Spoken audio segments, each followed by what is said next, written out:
ప్రియులారా, దేవుని వాక్యాన్ని ధ్యానం చేద్దాం. ఇర్మియా గ్రంథము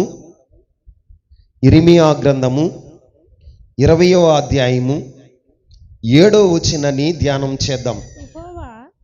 యెహోవా నీవు నన్ను ప్రేరేపింపగా నీ ప్రేరేపణకు లోబడితిని. నీవు బలవంతము చేసి నన్ను గెలిచితివి. నేను దినమెల్లా నవ్వుల పాలైతిని. అందరూ నన్ను ఎగతాళి చేయుదురు. చాలండి. చదువుకున్న లేఖన భాగాన్ని మనం ధ్యానం చేసినప్పుడు భక్తుడైన ఇర్మియా దేవునితో మాట్లాడుకుంటున్నాడు, విన్నవించుకుంటున్నాడు. ఏమని మాట్లాడుతున్నాడయ్యా అంటే, యెహోవా నీవు నన్ను ప్రేరేపింపగా నీ ప్రేరేపణకు లోబడితిని. యెహోవా నీవు నన్ను ప్రేరేపింపగా నీ ప్రేరేపణకు నేను లోబడితిని. నీవు బలవంతము చేసి నన్ను గెలిచితివి. నేను దినమెల్లా నవ్వుల పాలైతిని. అందరూ నన్ను ఎగతాళి చేయదు. ఇక్కడ భక్తుని యొక్క బాధను వెళ్ళబుచ్చుకుంటున్నాడు. తన జీవితంలో ఎదురవుతున్న అవమానాలు, తన జీవితంలో ఎదుర్కొంటున్న విషమ పరిస్థితులను బట్టి దేవునితో మాట్లాడుతున్నాడు భక్తుడైన ఇర్మియా. ఈయన ఏమని చెప్తున్నాడయ్యా అంటే, యెహోవా నీవు నన్ను ప్రేరేపించగా నీ ప్రేరేపణకు నేను లోబడితిని. ఆమేన్. ఇక్కడ భక్తుడు చెప్తున్న మాట ఏంటో తెలుసా? దేవుడు ప్రేరేపించాడట, ఆయన ప్రేరేపణకు ఆయన లోబడిన వాడగా ఉన్నాడు. ఇప్పుడు నిన్నెవరు ప్రేరేపిస్తున్నారు? నీవు ఎవరి ప్రేరేపణకు లోనవుతున్నావు? చాలా మంది జీవితాల్లో క్రైస్తవులే కానీ దేవుని యొక్క ప్రేరేపణకు లోబడట్లా. దేవుని చేత గెలిచిన వారు, దేవుడే వారిని ఏలుచున్నవారు ఎంతమంది ఉన్నారు? ఇక్కడ ఇర్మియా భక్తుడు చెప్తున్న మాట ఏంటో తెలుసా? యెహోవా నీవు నన్ను ప్రేరేపింపగా నీ ప్రేరేపణకు నేను లోబడితిని. నిజంగా దేవుని మందిరానికి వచ్చిన మీరు దేవుని యొక్క ప్రేరేపణకు లోబడేవారుగా ఉన్నారా? మనుషులు ప్రేరేపిస్తే మనుషుల ప్రేరేపణకు లోబడేవారుగా ఉన్నారా? లేకపోతే సాతాను ప్రేరేపిస్తే సాతాను యొక్క ప్రేరేపణకు లోబడేవారుగా ఉన్నారా? ఎలా ఉన్నారు మీరు? ఇక్కడ భక్తుడు చెప్తున్న మాట ఏంటో తెలుసా? యెహోవా నీవు నన్ను ప్రేరేపింపగా నీ ప్రేరేపణకు నేను లోబడ్డాడు. ఎవరి ప్రేరేపణకు లోబడ్డాడు?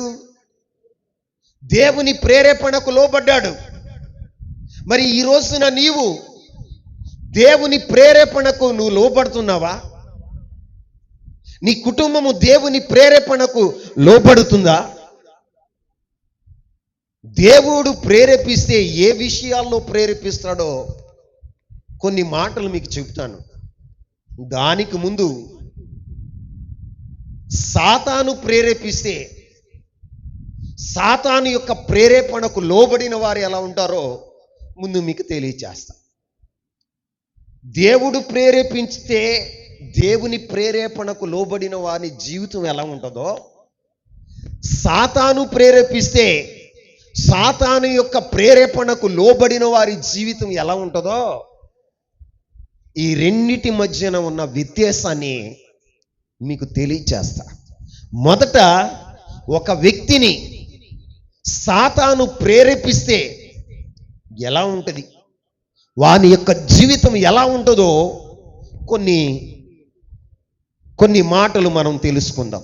చూడండి, సాతాను ప్రేరేపించినప్పుడు మన జీవితాలు ఎలా ఉంటాయ్యా అంటే, ఎఫెసీయులకు రాసిన పత్రిక 2వ అధ్యాయం 2వ వచనాన్ని చదువుదాం. మీరు వాటిని చేయుచు వాయుమండల సంబంధమైన అధిపతి అనగా అవిధేయులైన వారిని ఇప్పుడు ప్రేరేపించు శక్తికి అధిపతిని అనుసరించి ఈ ప్రపంచ ధర్మము చొప్పున మునుపు నడుచుకుంటిమి. బాగా నా వైపు చూడండి అందరూ. ఇక్కడ పౌలు అపోస్తుడు ఎఫెసీయులకు ఉత్తరం రాస్తూ ఆయన మాట్లాడుతున్న మాట ఏంటయ్యా అంటే, ఆయన ఏమని చెప్తున్నాడో తెలుసా? మీరు వాటిని చేయుచు వాయుమండల సంబంధమైన అధిపతిని అనగా అవిధేయులైన వారిని ప్రేరేపించుటకు శక్తికి అధిపతిని అనుసరించి. దేన్ని అనుసరిస్తున్నారట? అవిధేయులైన వారిని ప్రేరేపించుటకు శక్తికి అధిపతిని అనుసరిస్తున్నారు. ఇప్పుడు అపవాది కూడా ప్రేరేపిస్తుంది. ఎవరిని ప్రేరేపిస్తుందో తెలుసా? అందరినీ ప్రేరేపిస్తుంది. కానీ ఎవరు దాని ప్రేరేపణకు లోనవుతారయ్యా అంటే,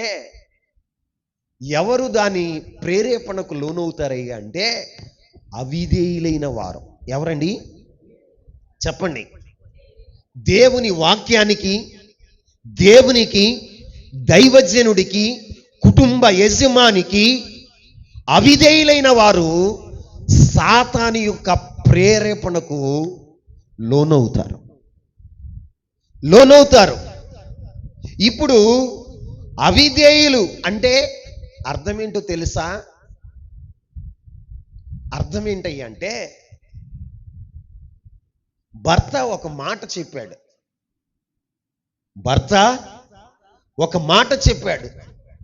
దానికి భార్య విధేయత చూపాలి. ఏం చూపాలి? విధేయత చూపట్లేదు అంటే మాట్లాడాలి. అవిధేయత చూపుతుంది. ఒక మాట మీకు చెప్పనా? దేవుడు లోతు కుటుంబంతో సొదొమ గొమొర్రా నుండి విడిపించి, అదిగో మీకు కనపడే ఆ పర్వతానికి వెళ్ళండి అని చెప్పాడు. లోతు భార్య ఏం చేసిందో తెలుసా? దేవుని మాటను వినకుండా, ఆయన ఒక మాట చెప్పాడు, విడిపించిన తర్వాత వెనుతిరిగి చూడమాకండి. ఏమన్నాడు? వెనుతిరిగి చూడమాకండి అని ప్రభు చెప్పాడు. ఇప్పుడు లోతు భార్య ఏం చేయాలి? దేవుని మాటకు, భర్తకు విధేయత చూపాలి. చూపిందా? ఏం చేసింది? దేవుని మాటను లెక్క చేయకుండా, భర్త మాటను లెక్క చేయకుండా వెనుకగా వెళ్ళి వెనక్కి తిరిగి చూసిందంట. ఏమైందో తెలుసా? ఉప్పు స్తంభం అయిపోయింది. ఏమైపోయింది? ఉప్పు స్తంభం అయిపోయింది. ఉప్పు స్తంభముగా మారటానికి కారణం ఏంటంటే, ఆమె చేయవలసిన విధి నిర్వహణలో ఆమె ఏమైందో తెలుసా? ఫెయిల్ అయింది. ఏమైంది? నీ జీవితంలో కూడా ఈ రోజున తల్లిదండ్రులు ఒక మాట చెప్తున్నారు పిల్లలకి. అరే బాబు, ఈ పని చేయి, మాకు ఇది మంచిది కాదు, దీనివలన మనకి నష్టం కలుగుతుంది, దీనివలన నీ పరువు పోతుంది, దీనివలన నీవు స్థిరపడవు అని తల్లిదండ్రులు ఒక మాట చెబుతున్నారు. పిల్లలు విధేయత చూపుతున్నారా? విధేయత చూపరు. విధేయత చూపని వాడిని ఏమంటారో తెలుసా? అవిధేయుడు అంటారు. ఆ అవిధేయుల్ని ఏం చేస్తుందో తెలుసా? సాతాను ప్రేరేపిస్తుందట. ఏం చేస్తుంది? సాతాను ప్రేరేపించి దాని వశం చేసుకుంటది. దాని వశం చేసుకుంటది. అప్పుడు ఏమవుతారో తెలుసా? బైబిల్లో దేవుడు ఆదాము అవలను తయారు చేసి ఏదేను తోటలోనికి తీసుకొని వచ్చి పెట్టాడు. ఏదేను తోటలో ఏముంది? ఫల సమృద్ధి ఉంది. చెప్పండి, ఏముంది? ఫల సమృద్ధి ఉంది. సమృద్ధి అయిన జీవితం ఉంది. దేవుని యొక్క సహవాసం ఉంది. దేవుని మహిమ వారి మీద నిలిచి ఉంది. నిలిచి ఉంది. అంతటి సౌభాగ్యాన్ని అనుభవిస్తున్న అవ్వ ఆదాముల యొక్క జీవితంలో ఏం జరిగిందో తెలుసా? అవ్వ ఏదేను తోటలో తిరుగుతూ ఉన్నప్పుడు అపవాది వచ్చి ఏం చెప్పిందో తెలుసా? ఏం చెప్పింది? చెప్పాలి. అవ్వా, ఇది నిజమా? ఏమంది? ఇది నిజమా? దేవుడు ఈ తోటలో ఏ చెట్టు పండైనా తినవద్దు అని చెప్పాడా అంటే తినొద్దు అన్నాడు. అదిగో తోట మధ్యలో ఉన్న మంచి చెడులు వివేకమును తెలియచేసేటువంటి చెట్టు పండు యొక్క పండును తినొద్దు అన్నాడు. అది తినిన రోజున మీరు చస్తారు అని ప్రభు చెప్పాడు. అంటే సాతాను ఏమని చెప్పిందో తెలుసా? మీరు చావనే చావరు. ఏమంది? చెప్పండి. మీరు చావనే చావరు. మీరు సావనే సావరు అని చెప్పింది. సావనే సావరు అని చెప్తే దేవుని మాటకు విధేయత చూపవలసిన అవ్వ, భర్త మాటకు విధేయత చూపవలసిన అవ్వ ఏం చేసిందో తెలుసా? తినకూడని పండు తింది. ఏం తింది? ఏం కోల్పోయింది? ఏం కోల్పోయింది? మహిమను కోల్పోయింది. దేవుని సహవాసాన్ని కోల్పోయింది. దేవుడిచ్చేటువంటి సర్వ సమృద్ధిని కోల్పోయింది. దేవుని తోటలో నుండి వెలివేయబడింది. ఏమైంది? వెలివేయబడ్డారు, నెట్టివేయబడ్డారు. తోటలో నుంచి బయటికి తోలివేయబడ్డారు. కారణం ఏంటో తెలుసా? దేవుని మాటకు అవిధేయత చూపి. ఈ అపవాది కూడా ఎవరు నాకు నా మాట వింటారు, ఎవరు దేవుని మాటకు అవిధేయత చూపుతారు అని 24 గంటలు 24/7 అంటే అది 24 గంటలే కాదు, ప్రతి వారం కూడా, ప్రతిరోజు కూడా, వారంలో ప్రతిరోజు కూడా అది ప్రయత్నం చేస్తూనే ఉంటుంది. ఆమేన్. అది ప్రయత్నం చేస్తూనే ఉంటుంది. ఈ రోజున నీవు అవిధేయుడు కాకపోతే అపవాది నిన్ను ప్రేరేపించదు. 1, 2, 3 సార్లు ప్రేరేపిస్తుంది. తర్వాత వీడు నా మాట ఇట్లా వీడితో మాట్లాడటం కంటే మనమే నోరు మూసుకుని ఉండటం మంచిది అని అదేం చేస్తుందో తెలుసా? వెళ్ళిపోతుంది. నీ దగ్గర నుంచి వెళ్ళిపోతుంది. కానీ మనం ఏం చేస్తాం తెలుసా? దేవుని మాటకు విధేయత చూపం. దేవుని మాటకు విధేయత చూపం. దేవుడు చేయొద్దన్న పని చేయటానికి, దేవుడు వెళ్ళొద్దన్న చోటకే వెళ్ళటానికి, దేవుడు ఎక్కడైతే నిన్ను నిలవద్దన్నాడో అక్కడే నిలబడటానికి నువ్వు పూనుకునేవాడగా ఉంటావు. ఎందుకో తెలుసా? సాతాను నీ చెవులు ఉండి జోరీగలాగా ఏం చేస్తుందో తెలుసా? నువ్వు సావనే సావు, నువ్వేమవుతావో తెలుసా? దేవదూతలాగా అయిపోతావు. నిన్నేదో చేసేద్దామని, ఏం చేసేద్దామని, నీ మేలు కోరిందనిలాగా, నీ బాగు కోరిందన్నలాగా అదేమని చెప్తుందో తెలుసా? నువ్వు సావనే. యేసయ్య 40 దినాలు ఉపవాసం ఉన్నాడు. ఎన్ని దినాలు? 40 దినాలు ఉపవాసం ఉన్నాడు పరిచర్యకు ముందు. ఆత్మచేత ప్రేరేపింపబడి అరణ్యానికి వెళ్ళి 40 దినాలు ఉపవాసం ఉంటే 40 దినాలు ఉపవాసం ఉంటున్న యేసయ్య దగ్గరకు వచ్చి ఏమని చెప్తుంది తెలుసా? నువ్వు దేవుని కుమారుడు అయితే ఈ రాళ్లను రొట్టెగా చేసుకుని తినొచ్చుగా.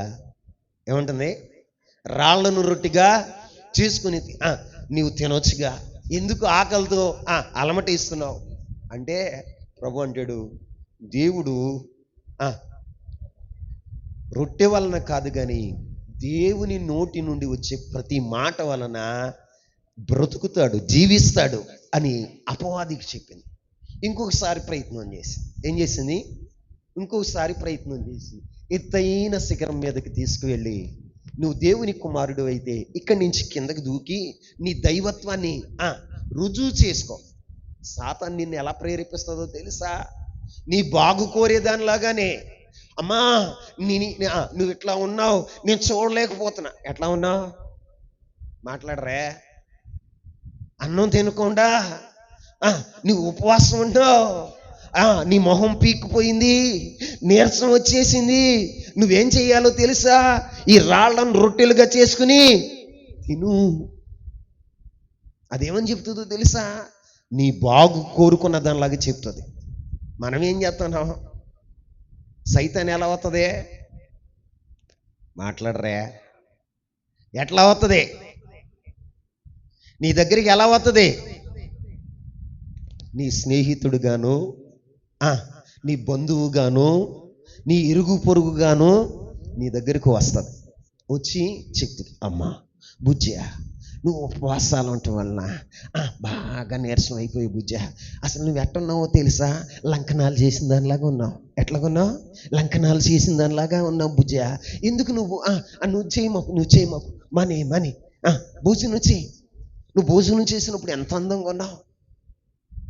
నీ ఆరోగ్యం చెడిపోట్లా?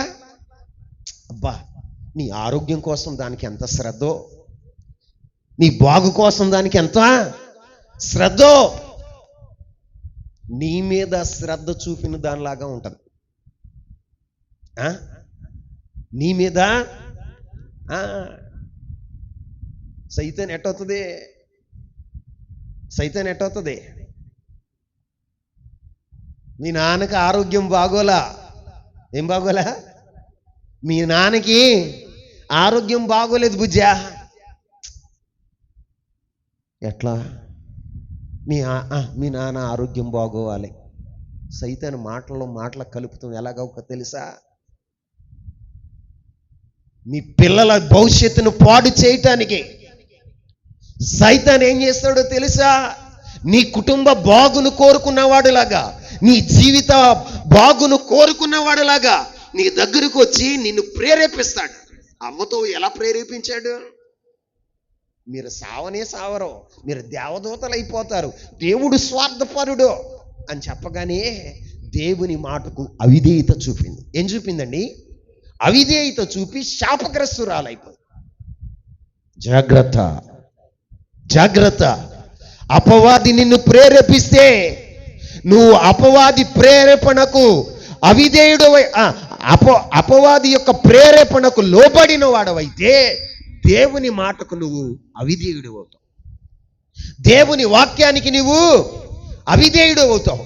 నీ భర్తకు అవిధేయురాలు అవుతావు, నీ భార్యకు నువ్వు అవిధేయుడు అవుతావు, నీ తల్లిదండ్రులకు నువ్వు అవిధేయుడే అయ్యేవాడుగా ఉంటావు. రోజున మీతో చెప్తున్న మాట ఏంటయ్యా అంటే, దండం పెట్టి మీకు మాట చెప్తున్నా, మీరు అపవాది ప్రేరణకు లోబడకూడదు. ఆమేన్. అపవాది ప్రేరేపణకు లోబడిన అవ్వ ఆదాముల యొక్క జీవితం ఏమైపోయిందో తెలుసా? శాపగ్రస్తమైపోయింది. ఏమైపోయింది? శాపగ్రస్తమైపోయింది. ఎన్నడూ అనుభవించని కష్టాలు, ఎన్నడూ అనుభవించని ప్రసవ వేదన వారి జీవితాల్లో మరణాన్ని కొని తెచ్చుకున్నారు. వారి జీవితాల్లో కరువును కొని తెచ్చుకున్నారు. కారణం ఏంటో తెలుసా? సాతాను యొక్క ప్రేరణకు లోబడిన వారుగా ఉన్నారు. నీ జీవితంలో కూడా సాతాను యొక్క ప్రేరేపణకు నువ్వు లోబడితే జరిగేది ఏంటో తెలుసా? ఈ లోకానుసారంగా నువ్వు నడుస్తావు. ఎలాగా? లోక పద్ధతులు, ఈ లోకములో ఉన్న, ఈ యుగములో ఉన్న మనుషుల్లాగా నువ్వు ప్రవర్తిస్తావు. పౌలు అపోస్తుడు ఏమంటాడో తెలుసా? ఈ మూర్ఖులైన ఈ తరం వారికి మీరు, అందరు చెప్పండి గట్టిగా, తలకాయలు పైలకి ఎత్తండి. ఎందుకు సిగ్గుపడుతున్నారా? మీరేం తప్పు చేశారు? నా వైపు చూస్తూ చక్కగా వినండి. ఈ తరము వారికి మీరు వేరై ఉండాలి. ఇక్కడ రాయబడిన మాట ఏంటి? ఎఫెసీయులకు రాసిన పత్రిక 2వ అధ్యాయం 2వ వచనంలో ఏమని రాయబడి ఉంది చూడండి. మీరు వాటిని చేయుచు వాయుమండల సంబంధమైన అధిపతిని అనగా అవిధేయులైన వారిని ఇప్పుడు ప్రేరేపించు శక్తికి అధిపతిని అనుసరించి ఈ ప్రపంచ ధర్మము చొప్పున మునుపు నడుచుకుంటురి. ఏ ప్రపంచం? ఈ ప్రపంచ ధర్మము చొప్పున అన్నక్కడ 5 అంకేసి ఉందా? 5 అంకేసి ఉందా? పుట్నోట్లో ఏమని రాయబడి ఉందో చూడండి. ఈ యుగము చొప్పున. ఏ యుగం అమ్మా? ఈ యుగము చొప్పున మీరు నడుచుకోకూడదు. ఈ యుగ సంబంధులాగా మనము నడుచుకోకూడదు. ఈ యుగ సంబంధుల వలె మీరు నడుచుకోకూడదు. మీరు ఎలా ఉండాలో తెలుసా? ఈ తరమునకు వేరైన వారుగా ఉండాలి. కానీ నువ్వు అపవాది మాట వింటే ఏం చేస్తావో తెలుసా? ఈ తరములో ఉన్న ప్రజల్లాగానే నువ్వు బ్రతుకుతావు. 24 గంటలు సెల్ ఫోన్ వదలవు. బైబిల్ పట్టుకోగాని సెల్ ఫోన్ మాత్రం వదలవు. ఈ యుగంలో ప్రజలు ఎలా బ్రతుకుతున్నారు? లోక ఆడంబరాలతో బ్రతుకుతున్నారు. డాంబికమైన జీవితం. ఏ జీవితం? లేకపోయినా ఉన్నట్టుగా కనబడటం. ఎలాగా? 60 ఏళ్ల ముసలమ్మ అయ్యా మెట్లెక్కివా చేయి పట్టుకుని అంటుంది. తల నిండా పుల్లు రంగు వేసుకుందా. ఏ రంగు? ఇద్దరు చక్కగా టక్ చేసుకుని వచ్చారు. నడుతున్నామేమో. ఎట్లా నడుతున్నారు? మెట్లెక్కి మళ్ళీ వచ్చేసరికి చెయ్యివా ఏమివా. మరి అంత యవనస్తురాలువి, అంత యవనుడివి గబుక్కుని ఎక్కొచ్చుగా.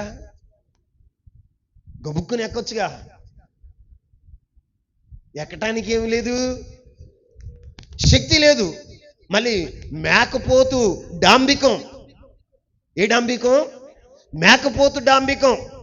చూస్తే కుర్రోళ్ళం కలర్ షర్ట్లు మళ్ళీ మ్యాచింగ్. ఇప్పుడు ట్రెండ్ ఏంటో తెలుసా? భర్త ఏ కలర్ షర్ట్ వేసుకుంటే భార్య ఆ కలర్ షర్ట్ కట్టుకోవాలి. భర్త ఏ కలర్ షర్ట్ వేసుకుంటే భార్య ఆ కలర్. ఏమి వేయాలి? మిడ్డీయా? మిడ్డీ కాదులే, ఏమో వేసుకునే సహోదరులు కూడా ఉన్నారు, సహోదరీలు. పంజాబీలు, సుడీదారులు. మన ఇద్దరు డ్రెస్ ఏకం అవుతాం కాదు, మనస్సు ఏకం అవ్వాలి. ఏమేకం అవ్వాలి? మనస్సు ఏకం అవ్వాలి. నీ డ్రెస్ పైన మెరుగులు, ఇంట్లోనేమో డిస్కులు, బయటకు వచ్చేటప్పుడేమో బండి మీద వెళ్తా ఉన్నప్పుడు ఒకే రకం. ఏంటండి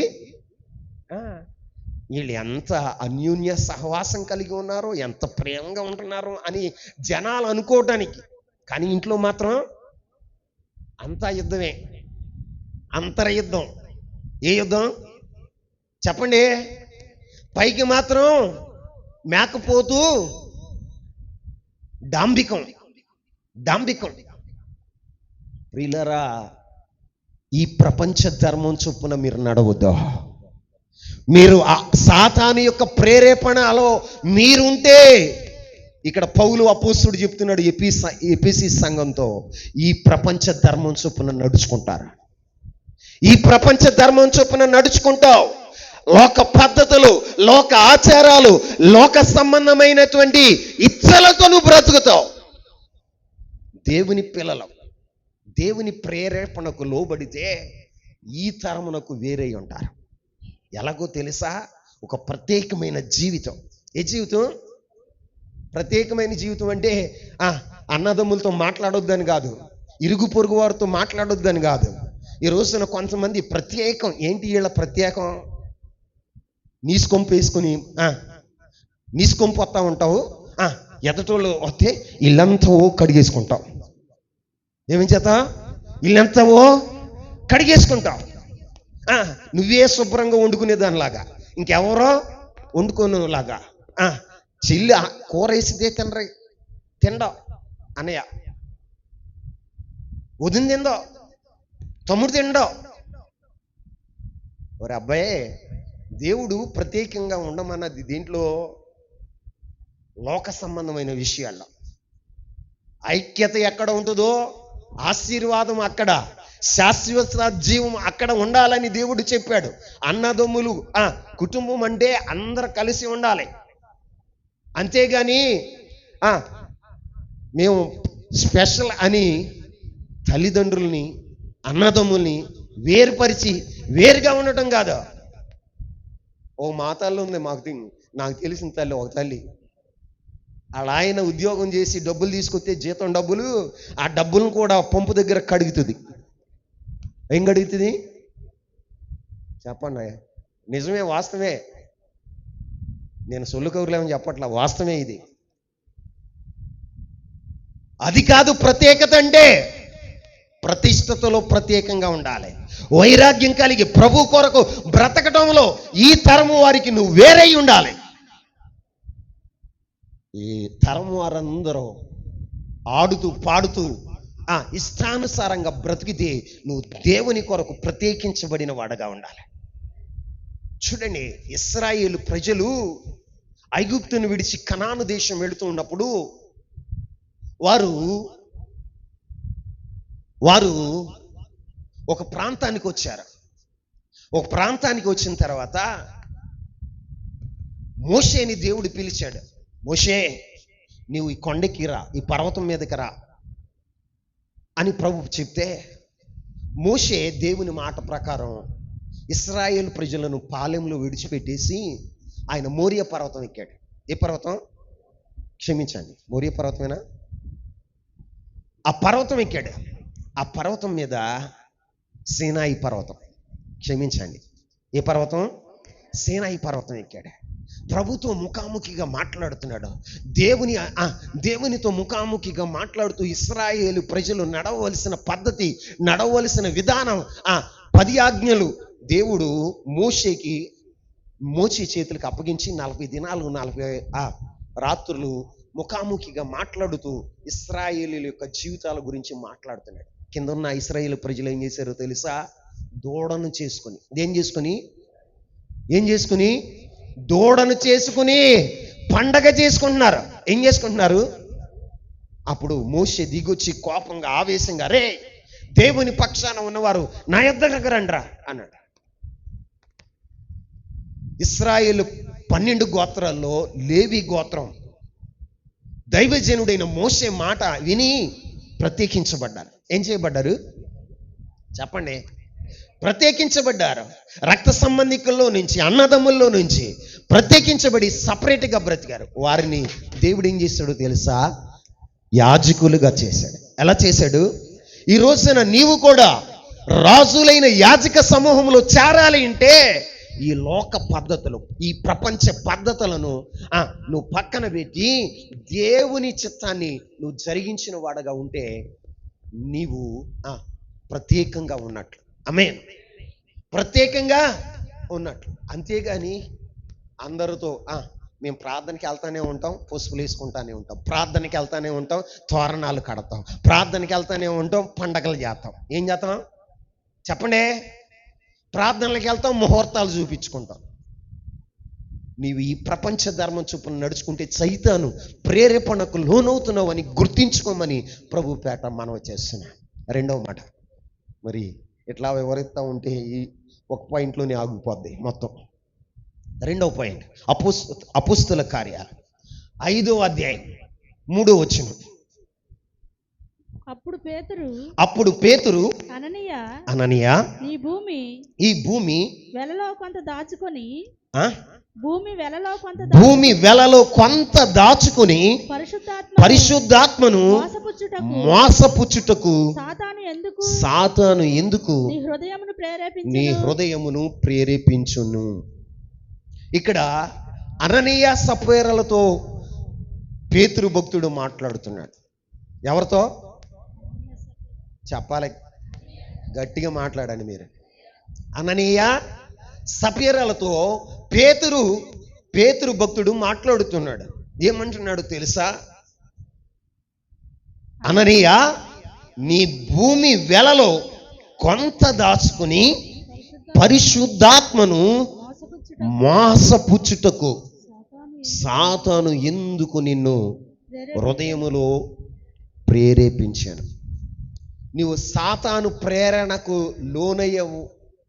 లోనైతే నువ్వేం చేస్తావో తెలుసా? మోసం చేసేవాడుగా ఉంటావు. ఎలా చెప్పండి?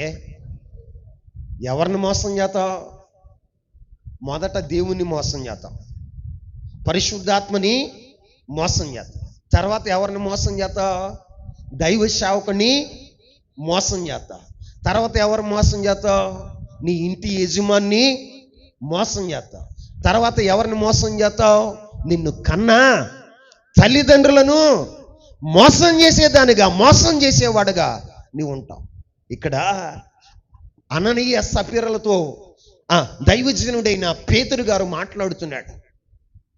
అననీయ సప్ఫీరాలు ఏమనుకున్నారు తెలుసా? మనకు పొలం ఉంది కదా, ఆ పొలం అమ్మేసి మొత్తం దేవుని సేవకి ఇచ్చేద్దాం. ఏమనుకున్నారు చెప్పండి? ఎక్కడుంది పొలం? ఎక్కడుంది పొలం? బైపాస్ దగ్గర ఉంది. ఎక్కడ? పండట్ల. ఏమవట్లా? పండట్ల. ఈ పండన పొలం మనకి ఎందుకురా, దీన్ని అమ్మేసి దేవుని సేవకి ఇచ్చేద్దాం అనుకున్నారట. ఏమనుకున్నారు? అదేంటో బేరం పెట్టంగానే వీళ్ళు ₹1,00,000 వస్తాయి అని అనుకున్నారు. ₹1,00,00,000 వచ్చింది. అంత ₹1,00,00,000 వచ్చింది. డబ్బు చూసేసరికి ఎర్ర పుట్టింది. ఏం పుట్టింది? ఎర్ర పుట్టింది. డబ్బు చూసేసరికి వాళ్ళకి లేనిపోయినటువంటి కోరికలు పట్టినాయి. ముందు ఏమనుకుని సమర్పించుకున్నారు? దేవుని సేవకి ఇద్దామని సమర్పించుకున్నారు. మొత్తమా కొంత? అలా అనుకుంటాం. మొదట కొంత మన భూమి వేసి కొంత దేవుని సేవకి ఇద్దాం అనుకుంటాం, అయితే బాగుండేది. వీళ్ళు ఏమనుకున్నారు తెలుసా? మొదట అంతా ఇచ్చేద్దాం అనుకున్నారు, కానీ కొంత ఇది ఇచ్చారు. ఎంత చెప్పండి? కొంత ఇది ఇచ్చి భార్య భర్తలు ఇద్దరు దైవజనుడి దగ్గరకు వచ్చి ఇంతకే అమ్మేమని అబద్ధం ఆడుతున్నారు. ఏమాడుతున్నారు? అబద్ధమునకు జనకుడు ఎవరో చెప్పండి? అబద్ధమునకు జనకుడు ఎవరయ్యా అంటే అపవాదే. ఇప్పుడు ఎవరిని అనుసరిస్తున్నారు వీరు? ఎవరి ప్రేరేపణకు లోనవుతున్నారు?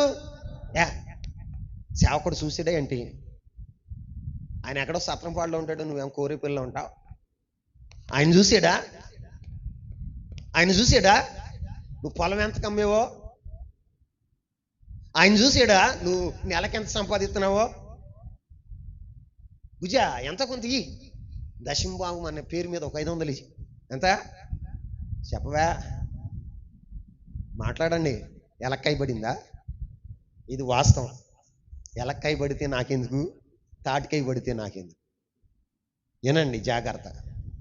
నిన్ను అపవాది ఎలా మోసం చేస్తుందో తెలుసా?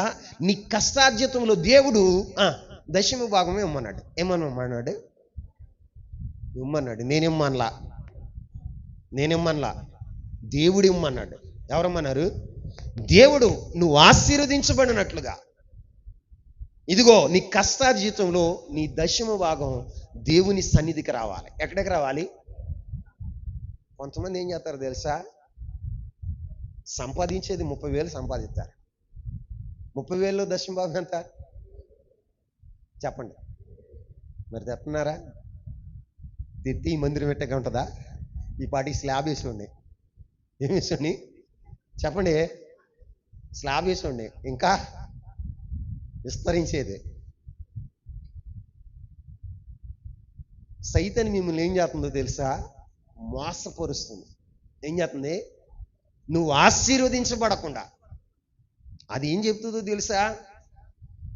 నీకు మేలు చేసేటట్లుగా, దేవునికి తెలియదమ్మా మన పరిస్థితులు ఏంటి బుజ్జే నీకు తెలీదా, దేవునికి తెలుసు నీ పరిస్థితులన్నీ అని చెప్తుంది. ఏ మాటకి ఓటేతావు? ఆ మాటకే ఓటేతావు, సైతాన్ ప్రేరేపణకే ఓటేతావు.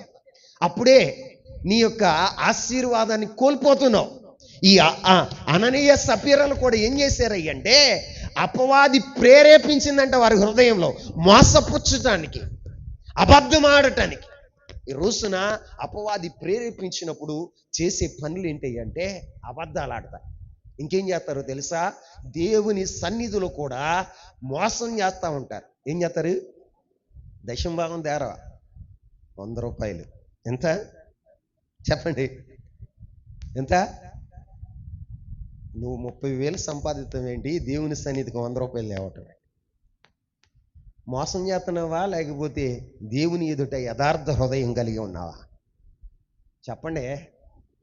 ఎందుకు ఇక్కడ పేతురు భక్తుడు అన్నాడు, ఎందుకు సాతాను మిమ్మల్ని మీ హృదయాలను ప్రేరేపిస్తుంది మోసపరచటానికి, పరిశుద్ధాత్మను మోసపరచటానికి ఎందుకు మిమ్మల్ని ప్రేరేపిస్తుంది? ఇప్పుడు అర్థమైందా మీకు? అపవాది నిన్ను ప్రేరేపిస్తే నువ్వేం చేస్తావో తెలుసా? మీ ఫ్రెండ్ని మోసం చేస్తావు, నీ తల్లిదండ్రులను మోసం చేస్తావు, పరిశుద్ధాత్మని మోసం చేస్తావు. నువ్వు ఏం చేస్తావు అంటే మోసగాడిగా బ్రతుకుతావు. ఎలాగ బ్రతుకుతావు? మోసగాడిగా. ఎక్కడ చూసినా మోసమే. స్నేహితుల్ని మోసం చేసి లాభం ఆశిస్తూ ఉంటావు. నిన్ను ఎవరు ప్రేరేపిస్తున్నారో తెలుసా? చెప్పండి. అపవాది ప్రేరేపిస్తుంది కాబట్టి నీవు మోసగాడివయ్యావు. చాలా మంది జీవితాల్లో ఇలాగే ఉంటారు, మోసాలు చేస్తూ ఉంటారు. ఏం చేస్తూ ఉంటారు? మోసం చేస్తూ ఉంటారు, అబద్ధాలు ఆడుతూ ఉంటారు. దేవునికి ఇవ్వవలసినవి కూడా దొంగిలించేవారుగా ఉంటారు. వీళ్ళందరినీ ఏమంటారు? మోసగాళ్ళు. ఎందుకు మోసం చేస్తున్నారయ్యా అంటే అపవాది ప్రేరేపిస్తుందంట. అపవాది యొక్క ప్రేరేపణకు లోబడ్డారు కాబట్టి మోసాలు చేస్తున్నారు. అపవాది ప్రేరేపణకు లోబడ్డారు కాబట్టి అబద్ధాలు ఆడుతున్నారు. ఏమాడుతున్నారు? ఇప్పుడు అపవాది యొక్క ప్రేరేపణలో జరిగేది ఏంటి అంటే ఎవరిని ప్రేరేపిస్తుంది అంటే అవిధేయులైన వారిని. ఎవరిని? అవిధేయులైన వారు ఏం చేస్తారో తెలుసా? ఈ ప్రపంచ ధర్మం చొప్పున నడుచుకుంటారు. 2 మోసం చేసేవారుగా ఉంటారు. 3 అబద్ధాలు ఆడేవారుగా ఉంటారు. 4 మాట కూడా చెప్పి నేను దేవుని ప్రేరేపణలోకి వెళతా. ఏ ప్రేరేపణ? 4 మాట కూడా చెప్తా. చూడండి, నా మాటలు కాదు, దేవుని మాటలే వినాలి. యోబు గ్రంథం 2వ అధ్యాయం 3వ వచనం. యోబు గ్రంథం 2వ అధ్యాయం 3వ వచనం. అందుకు యెహోవా నీవు నా సేవకుడైన యోబు సంగతి ఆలోచించితివా? అతడు యథార్థవర్తనుడును న్యాయవంతుడునై దేవుని యందు భయభక్తులు కలిగి చెడుతనమును విసర్జించిన వాడు భూమి మీద అతని వంటి వాడు ఎవడును లేడు. నిష్కారణముగా, బాగా వినండి ఇక్కడి నుంచి, నిష్కారణముగా అతనిని పాడు చేయుటకు నీవు నన్ను ప్రేరేపించినను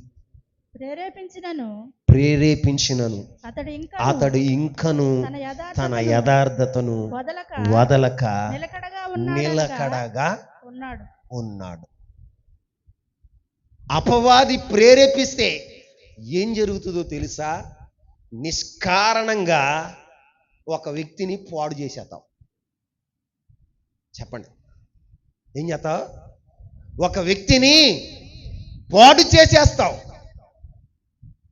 ఈ మధ్య మీ ఊళ్ళో ఎవరు దేవత వచ్చిందంట. ఎవరు?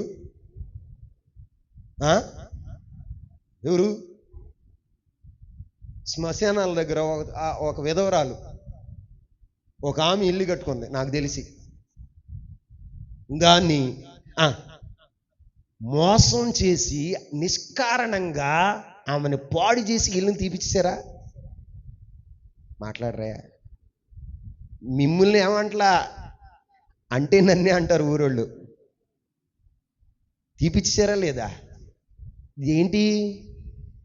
ఆమె ఇంటిని పాడు చేశారు, ఆమె నివాసాన్ని. ఇది ఎవరి ప్రేరేపణ? అర్థమవుతుందా? ఎవరు ప్రేరేపిస్తున్నారు మిమ్మల్ని? ఒక వ్యక్తిని నిష్కారణంగా పాడు చేస్తున్నారు అంటే అర్థం ఏంటో తెలుసా? నిన్ను సాతాను ప్రేరేపిస్తుంది. దేవుని ప్రేరేపణ వేరేగా ఉంటది. దేవుని ప్రేరేపణ ఎలా ఉంటుందో నేను చెప్తా. సాతాను ప్రేరేపణ మీకు తెలియాలని చెప్తున్నా. యోబు ఎలాంటి వాడో తెలుసా? యథార్థవంతుడు, న్యాయవంతుడు, దేవుని యందు భయభక్తులు కలిగి చెడుతనాన్ని విసర్జించిన వాడు. భూమి మీద అలాంటి వాడు ఒక్కడు కూడా లేడని దేవుని చేత స్టేట్మెంట్ పొందినవాడు.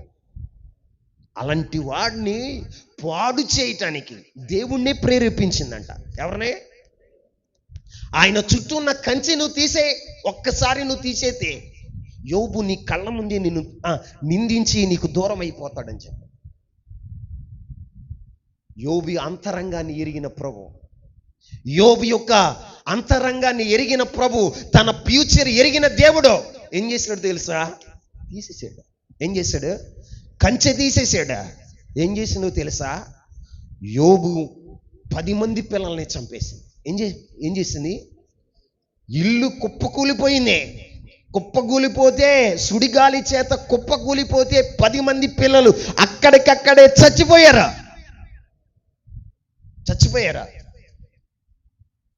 అక్కడికక్కడే చచ్చిపోయారా? ఒకే రోజు తన ఆస్తి యావత్తు కూడా శత్రువులు వచ్చి కొంతమంది గొర్రెలను, ఎడ్లను తీసుకుని వెళ్ళిపోతే ఆకాశం నుంచి అగ్ని వచ్చి వారి మందని కాల్చివేసింది.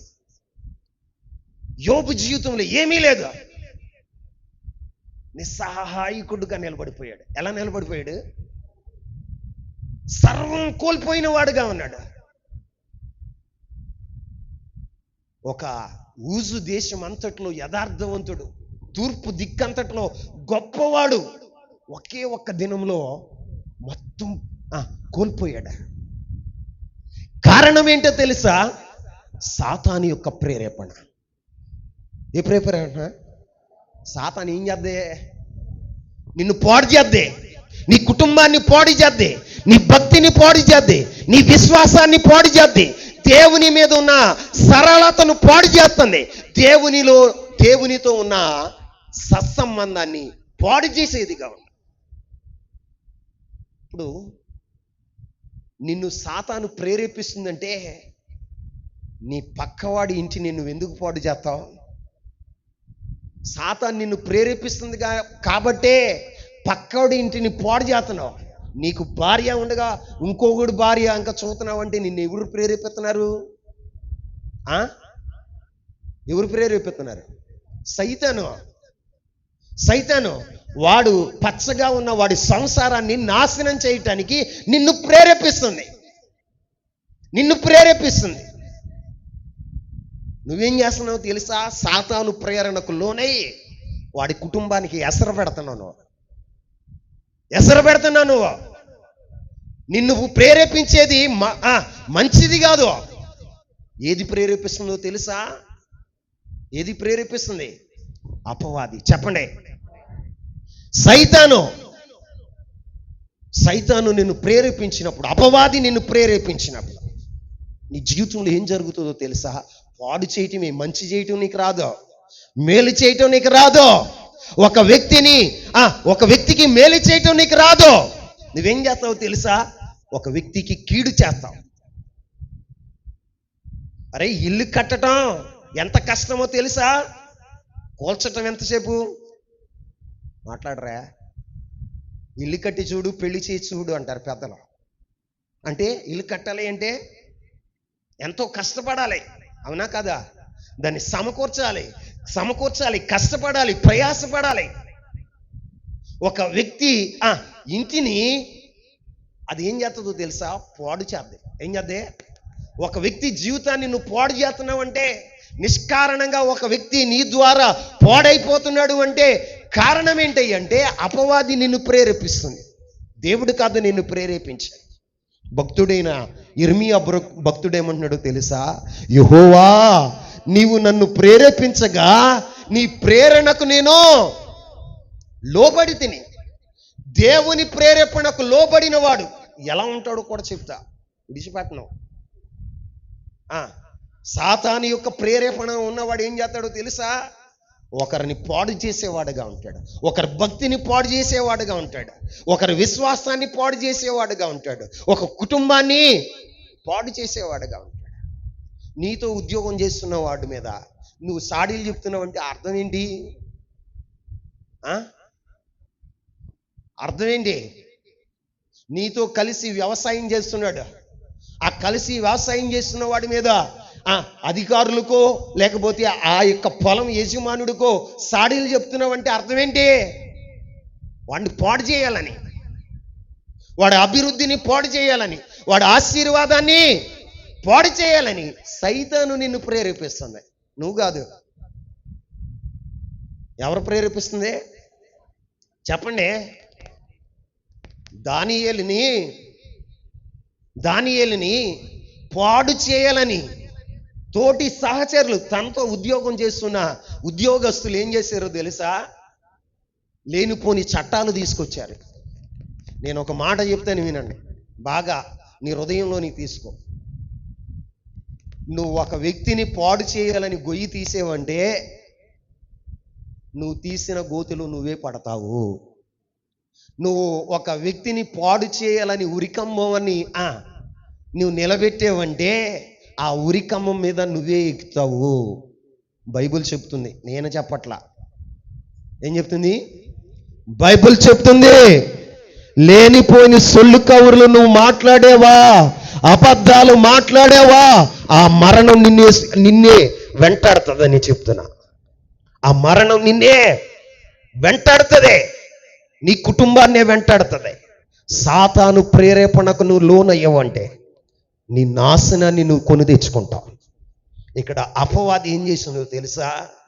భక్తుడైన యోబు కుటుంబాన్ని పాడు చేసింది, యోబు జీవితాన్ని నిష్కారణంగా. ప్రభు అంటున్నారు నిష్కారణంగా. అయ్యో, భూమి మీద ఇలాంటి వాడు లేడే. నిష్కారణంగా నువ్వు ప్రేరేపించి అతన్ని పాడు చేసేవని దేవుడు చెప్తున్నాడు. సైతాను ప్రేరేపణ ఎలా ఉంటుందో తెలుసా? ఒక వ్యక్తిని నిష్కారణంగా, ఒక కుటుంబాన్ని నిష్కారణంగా పాడు చేస్తావు. ఇది నీ నుండి వచ్చిన ప్రేరేపణ కాదు, సైతాను నిన్ను ప్రేరేపిస్తుంది. ఎవరో? సైతాను ప్రేరేపిస్తుంది. దేవుడు ప్రేరేపిస్తే ఎలా ఉంటుంది? అవి కూడా 2 మాటలు చెప్తా, చెప్పనా? చెప్పండి అన్నోళ్ళు చేతులైతే ఒకసారి స్తోత్రాలు చెల్లించండి. గట్టిగా చేతులు అల్లాడిస్తూ హల్లెలూయా. దేవుడు ప్రేరేపిస్తే ఒక వ్యక్తి జీవితంలో ఆ వ్యక్తిలో కలిగే ప్రభావం, ఆ వ్యక్తి ప్రవర్తించే విధానం ఎలా ఉంటుందో తెలుసా? ఒకసారి రండి. అపోస్తలుడైన పౌలు తెస్సలోనీయులకు రాసిన 2వ పత్రిక 3వ అధ్యాయం 5వ వచనాన్ని చదువుదాం. అపోస్తలుడైన పౌలు తెస్సలోనీయులకు రాసిన 2వ పత్రిక 3వ అధ్యాయం 5వ వచనం. ఇందుచేత దేవుని అందలి ప్రేమయు క్రీస్తు చూపిన ఓర్పును మీకు కలుగునట్లు ప్రభువు మీ హృదయములను ప్రేరేపించును గాక. ఆమేన్. దేవుడు మిమ్మల్ని ప్రేరేపిస్తే మీ జీవితాల్లో ఎలా ప్రవర్తిస్తారయ్యా అంటే, ఎలా ప్రవర్తిస్తారు? ప్రేమయు దేవుని అందలి ఏం చూపుతారట? దేవుని ప్రేమ ఎలా ఉంటుందో అలాగా నువ్వు ఏం చూపేవాడుగా ఉంటావు? చెప్పండి. తోటి వ్యక్తుల పట్ల ఏం చూపుతావయ్య అంటే ప్రేమ చూపేవాడుగా ఉంటావు. ఎంత ప్రేమ చూపుతావో తెలుసా? ఒక మాట అందరు నా వైపు చూడండి. మీరు ఇక లేఖనాలు చదివించాలి, నా వైపు చూస్తూ వినండి చక్కగా. ఎంత ప్రేమ చూపుతావు అంటే, ఒక పాపాత్ముడు నీ దగ్గరకు వచ్చాడు అనుకో, ఒక పాపాత్ముడు నీ దగ్గరకు వచ్చాడు అనుకో, వాడితో కూడా నువ్వు ఎలా మాట్లాడతావు తెలుసా? ప్రేమగా. ఎలాగా చెప్పండి? ఒక నరహంతకుడు, ఎవడో ఒక నరహంతకుడు, ఒక రేపిస్ట్, ఒక మర్డరిస్ట్ నీ దగ్గరకు వచ్చాడు అనుకో, నువ్వు ఆ వ్యక్తిని చూసి ఎలా మాట్లాడతావు తెలుసా? ప్రేమగా మాట్లాడతావు. ఎలా మాట్లాడతావు? ఇక్కడ దేవుని అందలి ప్రేమ అన్నాడు. యేసయ్య ఎంత ప్రేమను చూపాడంటే, ఒక గ్రామంలో వ్యభిచారం చేస్తూ పట్టబడింది ఒక స్త్రీ. ఆ ఊరులందరూ ఆమెను ఏమన్నారో తెలుసా? పాపాత్మురాలైన స్త్రీ. చెప్పండి, పాపాత్మురాలైన స్త్రీ, పాపము చేస్తూ పట్టబడింది అన్నారు. పట్టబడింది అని యేసయ్య దగ్గరకు తీసుకొచ్చి ఆ స్త్రీని యేసయ్య దగ్గరకు తీసుకొచ్చి, మోషే ధర్మశాస్త్రం ప్రకారం పాపం చేస్తూ పట్టబడిన వారిని రాళ్లతో కొట్టి చంపాలి అన్నారు. ఏమన్నారు? నువ్వేం తీర్పు తీరుస్తావు? నీవు దేవుని కుమారుడు అని చెప్పుకుంటున్నావు కదా, నువ్వేం తీర్పు తీరుస్తావు అని యేసయ్య దగ్గరికి ఆ స్త్రీని తీసుకొచ్చారు. నేను ఒక మాట చెప్తా. అక్కడ రాయబడిన మాట మనం గ్రహించవలసిన మాట ఏంటంటే, పాపం చేసింది ఒక్కలా ఇద్దరా? మాట్లాడరా? కూతురు మాట్లాడండి. అలా మీ మౌనం ఏమవ్వాలి?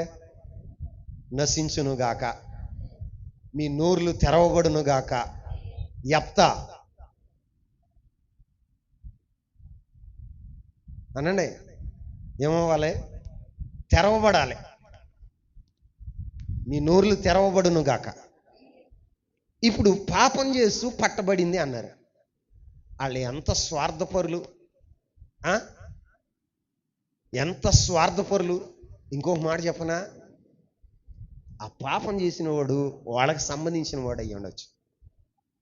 కాలోడు, గాలోడు, అనపోడు, ఎవరు? వీళ్ళ తీర్పులు ఎలా ఉన్నాయి తెలుసా? వీళ్ళ తీర్పులు ఎలా ఉన్నాయి? వీడు మామూడు కాబట్టి వీడిని దాచేద్దాం, వీడిని తప్పిద్దాం అంటే వీళ్ళు ఏం చేస్తున్నారు తెలుసా? వీళ్ళు చేసే పాపం ఏంటో తెలుసా? ఏ పాపం? వీళ్ళకి ఏముందండి? ఆ వ్యక్తి పట్ల ఏముంది? మావాడు, మా ఇంటి పేరోడు, మా రక్త సంబంధి అని వాళ్ళు పక్షపాతం చూపుతున్నారు. ఏం చూపుతున్నారు? పక్షపాతం చూపుతున్నారు.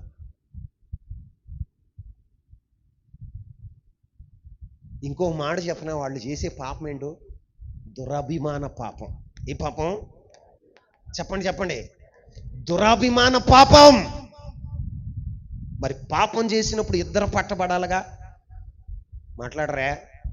ఇద్దరిని తీసుకురావాలి, ఇద్దరిని రాళ్లతో కొట్టి చంపాలి. కానీ యేసయ్య దగ్గరకు ఒక్క స్త్రీని తీసుకొచ్చారు. అక్కడే వాళ్ళ నీతి ఏంటో తెలిసిపోయింది. అప్పుడు యేసయ్య అన్నాడు, మీలో పాపం చేయని వాడు ఎవడో ముందు ఆమె మీద రాయండి అని ఆయన నేల మీద ఏయో రాసుకుంటున్నాడు. వాళ్ళు చూశారు, ఒరే నా పాపాలే రాతున్నాడు అని. ఒకడు చూసి, అయ్యో నా పాపాలే రాతున్నాడు ఆయన నేల మీద, నా పాపాలే రాతున్నాడని చిన్నవాడు మొదలుకొని పెద్దవాడు వరకు ఆ రాళ్ళు అక్కడ పడేసి వెళ్ళిపోయారు. అప్పుడు ఆయన ఏమని మాట్లాడాడు తెలుసా? ఆ స్త్రీతో, అమ్మా నిన్నెవ్వరో శిక్షించలేదా? ఏమన్నాడు? చెప్పాలి అందరూ. అమ్మా నిన్నెవ్వరూ శిక్షించలేదా? ఆయన మాటలో దయ, ఆయన మాటలో ప్రేమ, ఆయన పాపం చేస్తూ పట్టబడిన స్త్రీని చూసినప్పుడు కూడా ప్రేమను పంచాడు. ఏం పంచాడు? నువ్వు పంచుతావా? ఎవడో తప్పు చేశాడు, నాలంటోడు, లేకపోతే ఎవరిలంటాడు, మళ్ళీ మీ పేర్లు అయితే నేను తప్పు చేశానా అనుకుంటారు. తప్పు చేశాడు, వచ్చినప్పుడు నువ్వేం చేయాలి? ఏం చేయాలి? ప్రేమను పంచాలి. ఏం పంచాలి చెప్పండి? అరే తమ్ముడా, బాగున్నావా? ఏదో జరిగిపోయిందిరా, మంచిగా బ్రతకరా, అరే మంచిగా ఉండరా అని నీ ప్రేమను వెల్లడిపరచాలి. ఏం చేయాలి? రేయ్ ఎక్కడికి వచ్చావు, ఎందుకు వచ్చావురా, రేయ్ ఈ పని ఎందుకు చేస్తున్నావురా? ఏదో నువ్వు పరిశుద్ధుడిలాగా నీ చిట్ట తీరితే దేవుడు నా చిట్ట తీరితే నేనెంత పరిశుద్ధుడిని ఆయనకి తెలుసు, మీకు తెలవకపోవచ్చు. ఆయనకి మరుగైంది ఏమీ లేదా. తప్పు చేసిన వాడిని కూడా ప్రేమించేది దేవుని ప్రేరేపణ. దేవుడు ఎలా ప్రేరేపిస్తాడయ్యి అంటే దేవుని యందలి ప్రేమ. పాపం చేసిన వాడిని కూడా ప్రేమగా పలకరించే స్వభావం నా దేవుని. ఆ ప్రేమ నువ్వు కలిగి ఉంటావు. ఆమెన్ చెప్పండి. ఎవడన్నా తప్పు చేసి ఒక రోజున పోలీస్ స్టేషన్కో జైలుకో వెళ్ళి వచ్చాడు అనుకో, ఆడంక ఎలా చూస్తాం తెలుసా? గొంగళ పురుగును చూసినట్టుగా. ఏ పురుగు? గొంగళ పురుగు. వచ్చాడు బుజ్జా, ఆడికి సిగ్గు లేకుండా వచ్చి మళ్ళీ తిరుగుతున్నాడు బుజ్జా. మరేం చేయమంటావు?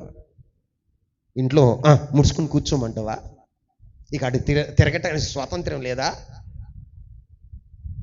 దేవుని ప్రేమను పంచాలి. ఏం పంచాలి? దేవుని ప్రేమను పంచాలి.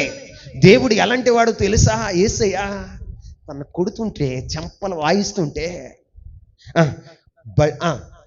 శీలలు పెట్టి కాళ్ళల్లో చేతుల్లో గుచ్చుతుంటే, డొక్కలో పెట్టి పొడుస్తుంటే, ముండ్ల కిరీటం పెడుతుంటే, గడ్డాన్ని పట్టుకుని పెరుగుతుంటే, మాంసం ఊడి వస్తుంటే ఆయన అంటాడు, తండ్రి మీరేం చేస్తున్నారో అదేంటో తెలుసా? ప్రేమ. ఏంటండి? ప్రేమ. దేవుడు నిన్ను ప్రేరేపిస్తే నువ్వేం చేస్తావు తెలుసా? ప్రేమ చూపేవాడుగా ఉంటావు. కష్టాల్లో ఉన్నవాడికి ప్రేమ చూపుతావు, ఆదరణ లేని వాడికి ప్రేమ చూపుతావు, అనారోగ్యంగా ఉన్నవాడికి ప్రేమ చూపుతావు, పడి ఉన్నవాడికి ప్రేమ చూపుతావు. దేవుడు నిన్ను ప్రేరేపిస్తే పడి ఉన్నవాడిని ప్రేమ చూపేవాడుగా ఉంటావు. అరే నిష్కారణంగా పాడు చేయటం కాదు, ఉన్న ఇల్లు ఓడబిగటం కాదా. దేవుని పిల్లలుగా కట్టటం నేర్చుకోండి.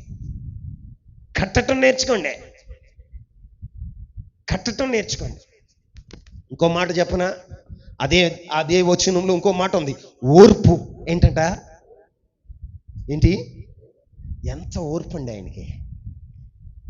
నిష్కారణంగా ఆయన్ని నిందిస్తూ ఉంటే, అన్యాయంగా నిందలు వేస్తుంటే, కొరడాలతో కొడుతుంటే ఓర్చుకున్నాడే కానీ పల్లెత్తి మాట మాట్లాడా. దేవుడు నిన్ను ప్రేరేపిస్తున్నప్పుడు నీళ్ళు ఏం కనపడుతుందో తెలుసా? ఓర్పు. ఏంటి? మాట్లాడండి. సైతం నిన్ను ప్రేరేపిస్తే ఓర్పు కాదు, క్రోధం. అంటే కోపం. ఏంటండి? కోపం. ఉడికిపోతావు, తొక్క ఉడికిపోతావు అంతే. నీళ్లు మసలు కాగిపోయినట్టుగా నీ హృదయం, నీ కడుపులో ఏమవుతుందో తెలుసా? నీ కడుపులో ఏమవుతుంది? మసలు కాగిపోతూ ఉంటుంది. కోపం కాదు. దేవుడు నిన్ను ప్రేరేపిస్తున్నప్పుడు నీ జీవితంలో కనపడేది ఏంటో తెలుసా? ఓర్పు. ఏంటండి? ఓర్పు. ఓర్చుకోవాలి. మౌనం వహించాలి.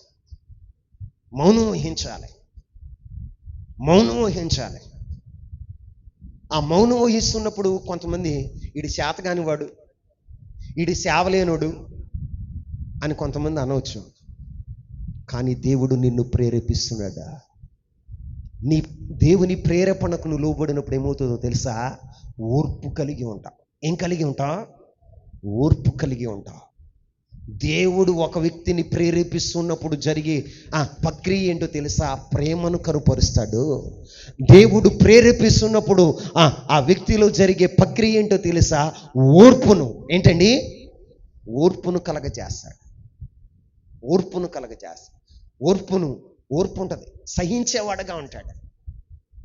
సహించేవాడు. శ్రమలైన, నిందలైన, అవమానాలైన, దుఃఖమైన సహించేవాడుగా ఉంటాడు.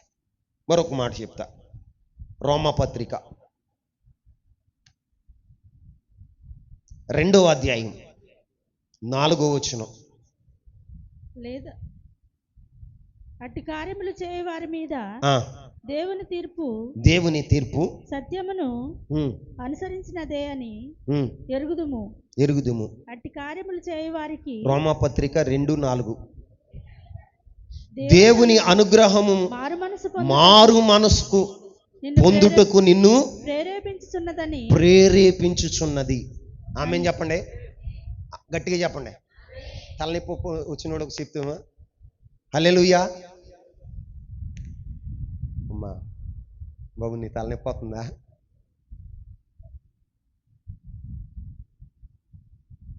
ఇంకో తల్లి ఉందా? ఎవరు? వినండి, చక్కగా వినండి, మనసు పెట్టండి. దేవుని ప్రేరేపణ ఒక వ్యక్తిని ప్రేరేపించినప్పుడు ఆ వ్యక్తి మారు మనసు. ఏం మనసు? చెప్పండి. మారు మనసు పొందుటకు నిన్ను ప్రేరేపిస్తుంది.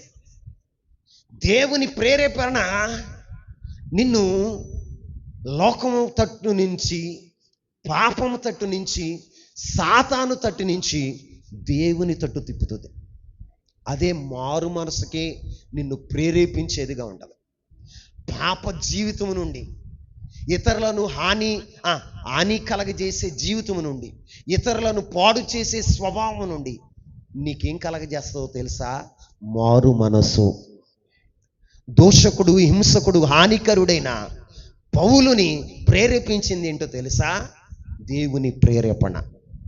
అందుకే అతను హింస మానేశాడు, దూషణ మానేశాడు, హానిని మానేసి మారు మనసు పొందాడు. ఏం పొందాడు? ఎంతమంది మారు మనసు పొందారు? మారు మనసు పొందిన వాళ్ళందరూ దేవునికి స్తోత్రాలు చేయలేద్దాం. హల్లెలూయా. అమ్మా నాయనో, వాస్తవాన్ని ఒప్పుకుంటున్నారు మీరు అందరూ. పరిపూర్ణమైన అసలు మారు మనసే లేదు మీకు. మరి ఎందుకు బాప్తీసాలు తీసుకున్నారు? అలా ఎందుకు బాప్తీసాలు తీసుకున్నారు? మోసం చేయటానికా? వింటున్నారా వాక్యం? ఎంతమంది వింటున్నారు? వింటలేదు. ఇన్నోళ్ళందరూ గట్టిగా ఒకసారి స్తోత్రాలు చెల్లించండి. మనసు పెట్టండి. ఏం పెట్టండి? మనసు పెట్టండి. వాక్యం వినేటప్పుడు ప్రతి మాట దేవుడు మాట్లాడుతున్నప్పుడు నా కోసమే అని మనం ఎప్పుడైతే తీసుకుంటామో నీకు ఆ వాక్యం మీద మనసు ఉంటుంది. నాకు తెలుసులే అనుకుంటావు, చూసావా? నిన్నెవ్వడం మార్చలేడు. నువ్వెన్ని తరాలు ఉన్నా కానీ నీ జీవితంలో మార్పు రాదు. ఎట్టగుంటావు అయ్యి అంటే నీళ్ళలో గులకరాయి లాగా ఉంటావు. ఏ రాయి? గులకరాయి కాదు, చిక్కుముక్కు రాయి. ఏ రాయి? నీళ్ళలో చిక్కుముక్కు రాయిని వేసాం. దాంట్లో ఏమన్నా మార్పు వస్తుందా?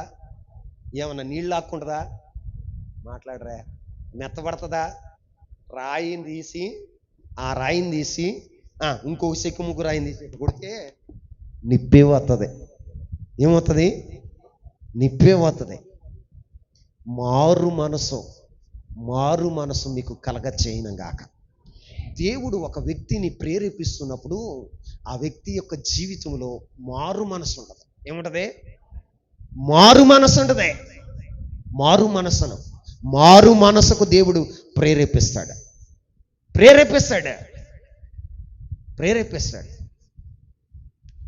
మారు మనసు కాకుండా మాయ మనసుకు ప్రేరేపించేవాడు ఎవడో తెలుసా? అపవాది. ఎవరని? అపవాది. దేవుని ప్రేరేపణ ప్రేమను పంచుతుంది. దేవుని ప్రేరేపణ ఓర్పును కలగ చేస్తుంది. దేవుని ప్రేరేపణ మారు మనసును కలగ చేస్తుంది. దేవుని ప్రేరేపణ ఏం చేస్తుంది చూడండి. న్యాయాధిపతుల గ్రంథం, దానికంటే ముందు ఎజ్రా గ్రంథం 1వ అధ్యాయం 1వ వచనాన్ని చూడండి. ఎజ్రా గ్రంథం, నేను ప్రసంగాలను కుదించాను, చెప్పండి.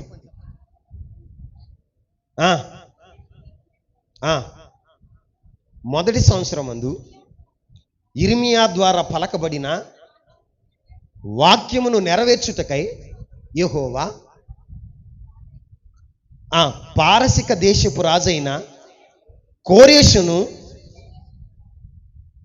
మనస్సును ప్రేరేపింపగా అతని రాజ్యమంతటిని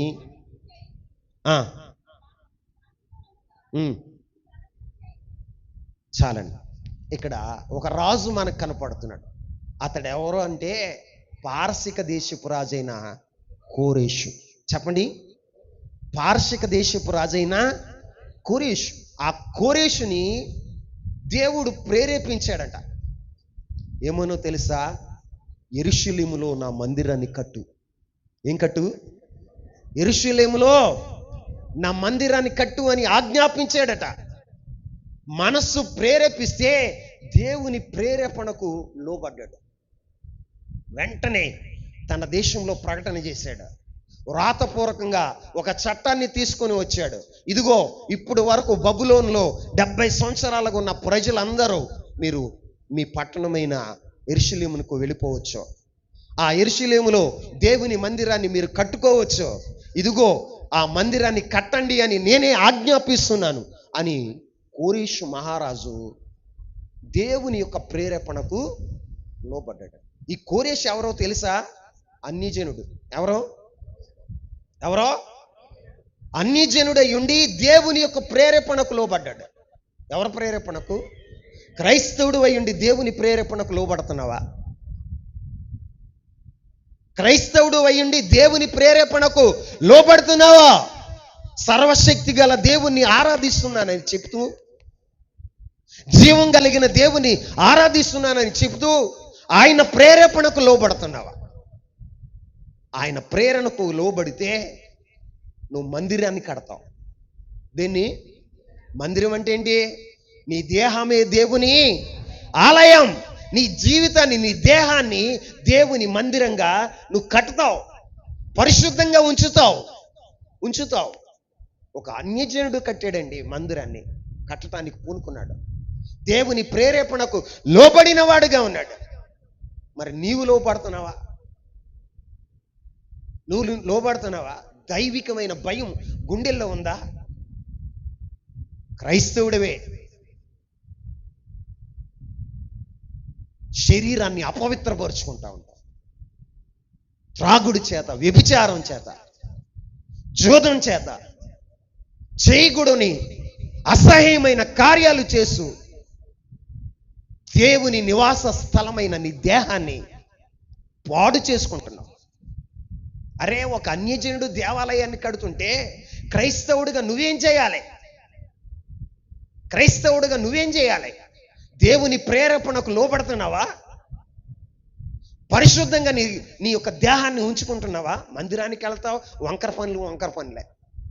మందిరానికి వెళ్తావు, తాగుడే, సీసాలు పంచుతావు, మళ్ళీ సిగ్గు లేకుండా.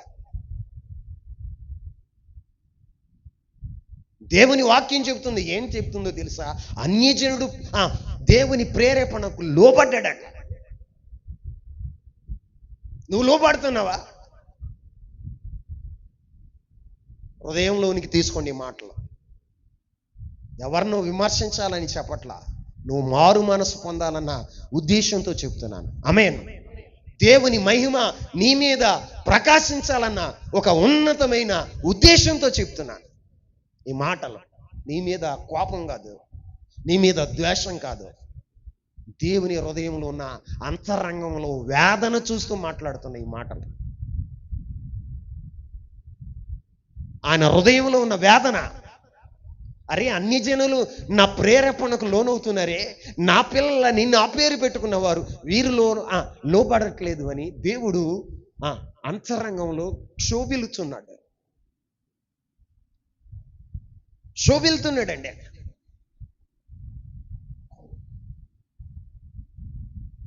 దేవుని ప్రేరేపణ నిన్నేం చేస్తుందో తెలుసా? నిజంగా దేవుడు నిన్ను ప్రేరేపిస్తే ఒక మాట చదవండి, మనం ఆఖరిగా ముగించుకుందాం. న్యాయాధిపతుల గ్రంథం 14:6. యెహోవా ఆత్మ అతనిని ప్రేరేపింపగా అతని చేతిలో ఏమీ లేకపోయినను ఒకడు మేక పిల్లను చీల్చినట్లుగా అతడు దానిని చీల్చెను. ఏం చేశాడట? ఒకడు మేక పిల్లను చీల్చినట్లుగా అతడు దానిని చీల్చెను. దేనిని? అక్కడ ఏమైనా ఉంటుందో తెలుసా? సింహం. చెప్పండి, ఎవరు అతడో? సంసోను. దేవుని ఆత్మ ఆయన్ని ప్రేరేపిస్తే సింహాన్ని మేక పిల్ల చీల్చినట్లుగా చీల్చేసి. ఈ లోకంలో కూడా ఒకడున్నాడు, అపవాది, గర్జించు సింహము వలె ఎవరిని మృంగుదునా. ఎలా తిరుగుతున్నాడు వాడు? ఎవరిని మృంగుదునా అని గర్జించు సింహము వలె వాడు తిరుగుతున్నాడు. వాడికి తెలిసింది ఏమనో తెలుసా? నా సమయం కొంచెమేనని. నా సమయము కొంచెమేనని వాడికి తెలిసింది. సింహం ఏం చేద్ది? చీల్చుకుని తింటది. వీడు మింగుతాడంట. అంటే వీడు ఎలాంటాడో తెలుసా? బోసుపళ్ళోడు వీడు. పొళ్ళు కూడా లేవు వీడికి. పొళ్ళుంటే మాంసాన్ని పట్టుకుని లాగి తింటాం, అవునా? వీడు మింగుతాడంట. ఏం చేస్తాడు అంటే ఆడికి ఏం లేవు. యేసయ్య కలువరి సిలువలో పొళ్ళు రాళ్ళ కొట్టాడు, తలకాయ సితక పొడిచాడు. సితక పొడితే ఆడు పొళ్ళని ఊడిపోయినాయి. ఇప్పుడు ఏమయ్యాడు? బోసుపళ్ళోడు అయ్యాడు. అందుకే మింగుదాము అనుకుంటున్నాడు. తింటామని ఆడు చీల్చి తిందామన్న ఆలోచన ఆడికి లేదు. ఈ రోజున మీతో ఒక మాట చెప్తాను. ఆత్మ నిన్ను ప్రేరేపిస్తే సాతాను నీవు చీల్చేసి వాడుగా ఉంటావు. సాతాన్ని చీల్చేవాడుగా ఉంటావు. అపవాదిని చీల్చివేసేవాడుగా, అపవాది యొక్క రాజ్యాన్ని కూలగొట్టేవాడుగా, దేవుని యుద్ధాలు చేసే ఒక బలశూరుడుగా నిలబడతావు. ఈ రోజున నీ ప్రాంతంలో ఏలుబడి చేస్తున్న సాతాను రాజ్యం కోలాలి అంటే నీవు ఆత్మచేత ప్రేరేపించబడాలి.